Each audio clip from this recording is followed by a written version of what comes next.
জীবনের সর্বশেষ যে কাজটা কথাটা বলেছিলেন সেটা ছিল কি? নামাজ।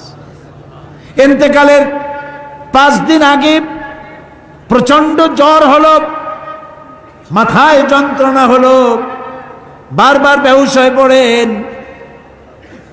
যে রাত্রে ইন্তেকাল করবেন সেই রাত্রে সাহাবায়ে কেরাম কেউ ঘরে ফেরে নাই, সবাই কাঁদতেছে। সকলের ধারণা নবীজি খুব তাড়াতাড়ি বিদায় হয়ে যাবেন। ঘরের মধ্যে স্ত্রীরা কাঁদেন, জামাই কাঁদেন, নাতি নাতনি কাঁদেন। সব থেকে বেশি কাঁদছেন হযরতে মা ফাতিমা রাদিয়াল্লাহু তাআলা আনহা।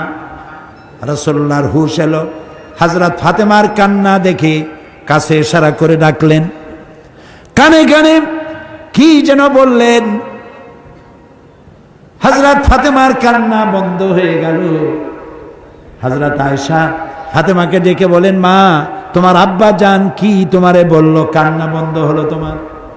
হযরত ফাতেমা বলেন, মা আমার আব্বা জান আমাকে কানে কানে বললেন, মা কাঁদিস না, তোর কান্না আমার বরদাস্ত হয় না।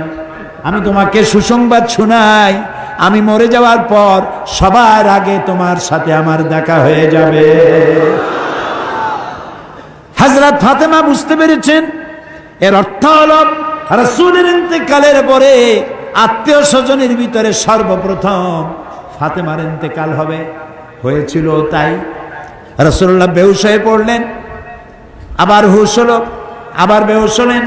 ফজরের পরে হযরতে জিবরাইল এসে বলছেন, আসসালামু আলাইকা ইয়া রাসূলুল্লাহ, হে আল্লাহর রাসূল, আল্লাহ আপনাকে সালাম বলেছেন আর তিনি জানতে চেয়েছেন আপনি কেমন আছেন।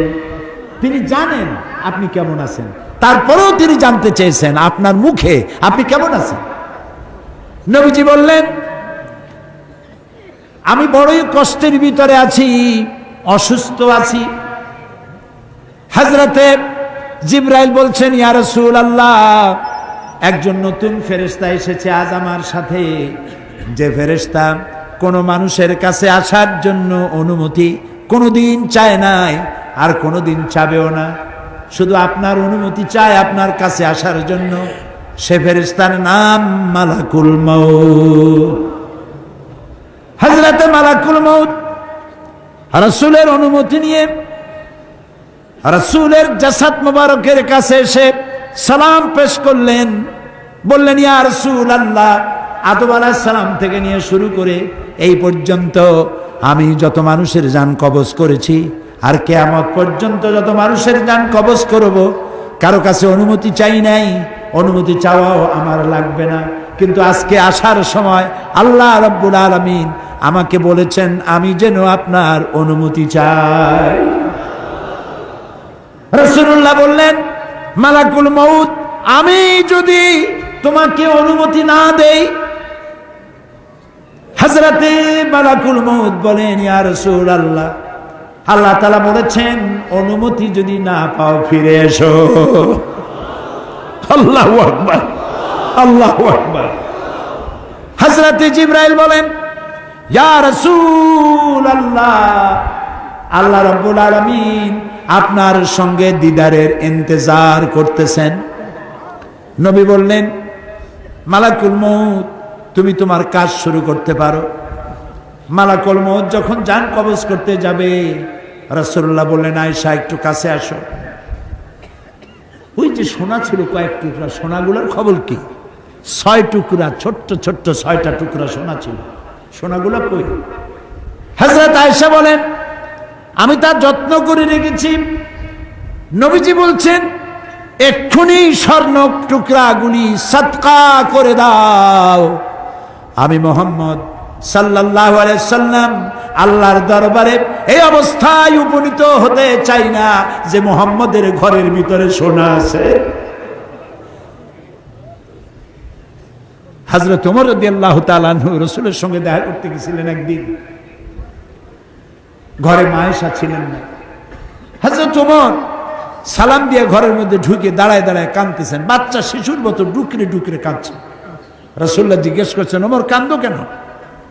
হযরত ওমর বলছেন, আমি বিশ্ব নবীর ঘর দেখতেছি, ছোট্ট একটা ঘর, এক কোনায় একটা সরাহি পানি রাখার পাত্র কাইতে হয়ে পড়ে আছে, একটা গ্লাস কাইতে হয়ে পড়ে আছে,